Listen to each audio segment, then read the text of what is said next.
Hi friends, మీలో tomato capsicum curry అంటే ఎంతమందికి ఇష్టం? నాకైతే చాలా ఇష్టం. ఇవాళ మన ఛానల్లో టమాటో క్యాప్సికమ్ కర్రీ ఎలా చేస్తారో మీ అందరికైతే చూపించబోతున్నాను. ప్రాసెస్ అనేది చాలా అంటే చాలా సింపుల్ అండి. ఈజీగా క్విక్గా హాఫ్ అన్ అవర్లో అయితే కర్రీ అనేది కంప్లీట్గా అయిపోతుందన్నమాట. మీరు కూడా ఒకసారి ట్రై చేయండి. ఇప్పుడు ప్రాసెస్లోకి వెళ్ళిపోదాం. ముందుగా పొయ్యి వెలిగించుకొని బాండీ పెట్టుకొని కొంచెం ఆయిల్ అయితే వేసుకోవాలి. ఆయిల్ హీట్ అయిన తర్వాత కొన్ని తిరగమాత గింజలు అయితే వేసుకొని వేయించుకోవాలి. ఇప్పుడు అందులోనే కొంచెం కరివేపాకు అయితే వేసుకొని కరివేపాకు చిట్పట్లాడనివ్వాలి.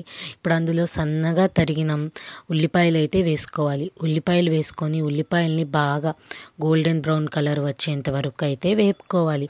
ఉల్లిపాయలు అనేవి బాగా వేగిన తర్వాత ఇప్పుడు సన్నగా తరిగిన టమాటో ముక్కలను అయితే ఈ ఉల్లిపాయల్లో వేసుకోవాలి.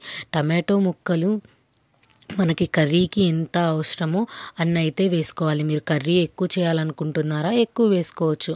కొంచెమే ఒక 1-2 మెంబర్స్కి చేయాలనుకుంటే ఒక 5-6 టమాటోస్ని సన్నగా ముక్కలుగా కోసి వేసుకుంటే సరిపోతుందండి. ఇప్పుడు టమాటోస్ని వేసిన తర్వాత ఒక 2 మినిట్స్ పాటు తిప్పుతూ ఉండాలి. అలా తిప్పుతున్నప్పుడు టమాటోస్లో ఉన్న వాటర్ అంతా అయితే ఇలా బయటకు వచ్చేస్తుంది అనమాట. ఇప్పుడు ఇందులో సన్నగా కోసిన క్యాప్సికమ్ ముక్కలు అయితే వేసుకొని ఒక 2 మినిట్స్ పాటు హై ఫ్లేమ్లో ఉంచి బాగా తిప్పుకోవాలండి. బాగా తిప్పుకోవడం వల్ల ఏంటంటే టమాటోస్లో ఉన్న వాటర్తోనే ఒక 25% ఈ క్యాప్సికమ్ అనేది ఉడికిపోతుందన్నమాట. ఇలా తిప్పుకొని కొంచెం సేపు అయితే అలా ఉండనివ్వాలి. చూశారు కదా, టమాటోస్లో ఉన్న వాటర్ అంతా అయితే పైకి వచ్చేసింది. ఇప్పుడు ఇందులో కొంచెం పసుపు అయితే యాడ్ చేసుకొని ఒక 2-3 మినిట్స్ పాటు ఒక హై ఫ్లేమ్లో ఉంచి అయితే తిప్పుకుందాము. ఇప్పుడు ఇందులో కొంచెం అల్లం వెల్లుల్లి పేస్ట్ అయితే వేసుకుందాము. అల్లం వెల్లుల్లి పేస్ట్ అనేది అప్పటికప్పుడు నూరి వేసుకుంటే చాలా అంటే చాలా టేస్టీగా ఉంటుందన్నమాట. నేను ఆల్రెడీ నూరి ఉన్నదాన్ని వేసుకున్నాను. మీరైతే అప్పటికప్పుడు వేసుకోవడానికి ట్రై చేయండి. ఇప్పుడు ఇందులో రుచికి సరిపడినంత ఉప్పు అయితే వేసుకొని బాగా దిప్పుకోవాలి. చూశారు కదా, కూర అనేది కొంచెం దగ్గర పడుతూ ఉందన్నమాట.